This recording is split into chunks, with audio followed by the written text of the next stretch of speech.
ఈవీఎంలను నమ్మొచ్చా? ఈవీఎంల వల్ల ట్యాంపరింగ్ చేసే అవకాశం ఉందా అంటే?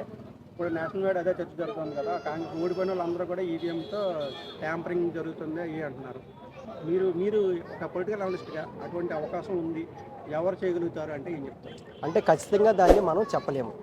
ఎందుకంటే ఈ విషయం మీరు చెప్తుంది ఏదైతే అడుగుతున్న క్వశ్చన్ ఉందో అది చాలామందికి అనుమానం ఉన్నాయి. కానీ ఈ అనుమానాలను క్లారిఫై చేయాల్సింది ఎలక్షన్ కమిషన్ వాళ్ళు క్లారిఫై చేయాలి. పబ్లిక్ ఉన్న అనుమానాలు మన మహారాష్ట్రలో జరిగిన తర్వాత కూడా శివసేన పార్టీ వాళ్ళు చెప్తున్నారు. మీరు చెప్తున్న విషయం ఏంటంటే మహారాష్ట్రలో కూడా శివసేన పార్టీ వాళ్ళు కూడా చాలామంది చెప్పారు. సో ఈవీఎంల అంశం ఏదైతే ఉందో అది ఎలక్షన్ కమిషనర్ చెప్పాలి. ఇప్పుడు ఎలా ఆ విషయం చాలా సెన్సిటివ్ విషయం.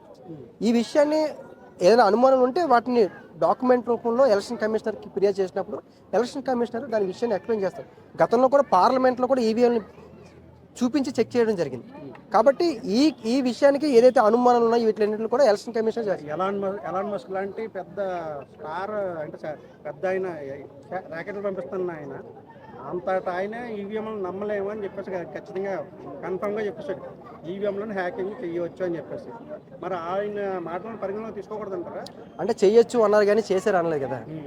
చెయ్యొచ్చు అన్నారు కానీ చేశారు అనలేదు. సో మనం ఎప్పుడు ప్రూవ్ చేయలేం.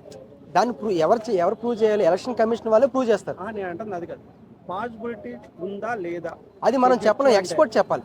ఎక్స్పర్ట్ ఏ విషయానికైనా ఎక్స్పర్ట్ చెప్పాలి. ఇప్పుడు మనకి టైం ఎంత అవుతుంది? 4:35. 6 తర్వాత మన కెమెరాస్ ఎంత పని చేస్తాయి అనేది కెమెరా ఎక్స్పర్ట్ చెప్తారు. సో మనం పొలిటికల్ అనలిస్ట్ మీరు చెప్పండి, మీకు ఈవీఎం మీద నమ్మకం ఉందా లేదా చెప్పండి. మీకు ఈవీఎం మీద నమ్మకం ఉందా? నేను మీకు సబ్జెక్ట్ ఇచ్చాను, మీరు నాకు ఇచ్చేసారు. అంటే నమ్మకం ఉందా అంటే ఎవరికైనా నమ్మకంతో వేస్తారు ఓటు. నమ్మకం లేకుండా ఎవరు ఓటు మేజర్ విషయం చెప్తారు. నమ్మకంతో ఓటేస్తారు. నమ్మకం ఉన్నప్పుడే ఓటేస్తారు. నమ్మకం లేకపోతే ఆ వ్యక్తి ఓటు వేయడానికి రాడు. సో నాకు నమ్మకం ఉంది కాబట్టి నేను ఓటేస్తాను. సో నాకైతే నమ్మకం ఉంది. ఈవీఎం మీద ట్యాంపరింగ్ చేయలేమని కాదు, నాకైతే నమ్మకం ఉంది. అది తప్పనిసరి పరిస్థితుల్లో నమ్ముతున్నారు మీరైతే? అలా అని కాదు, నమ్మకం ప్రతి విషయాన్ని కూడా క్షుణ్ణంగా చెప్తారు. ఏదైనా మీరు అంటుంది, నేను ఏమంటుందంటే మీరు అడుగుతున్న క్వశ్చన్ మీ క్వశ్చన్ కాదు. చాలా మంది చాలా ఊహాగానాలు వచ్చాయి కాబట్టి మీరు అడుగుతున్నారు. ఒకవేళ ఏ పర్సెంటేజ్ 1% డౌట్ ఎక్కడ మూల మనకి మెదడులో ఉంది, డౌట్ ఉంది ఈవీఎంల మీద, ఆ ఈవీఎంలు తీసేసి బ్యాలెట్ పెట్టాల్సిన అవసరం ఉందంటారా? అది ఏమంటున్నానంటే ఇప్పుడు అమెరికా ఎలక్షన్స్ నేను చెప్పాను, అనలైజ్ చేశాను. ట్రంప్ మన ఎవరు కమలా హారిస్ గారు గెలుస్తారని చెప్పారు, కానీ ట్రంప్ గెలిచారు. మహారాష్ట్రలో బీజేపీ 110 స్థానాలు వస్తాయని చెప్పారు, 130 స్థానాలు వచ్చాయి. సో మనకి ఉన్న అనుమానాలు వేరు, రియాలిటీ వేరు. సో ఏ విషయాన్ని చాలా ఇంపాక్ట్ చూపిస్తాయి అంశాలు.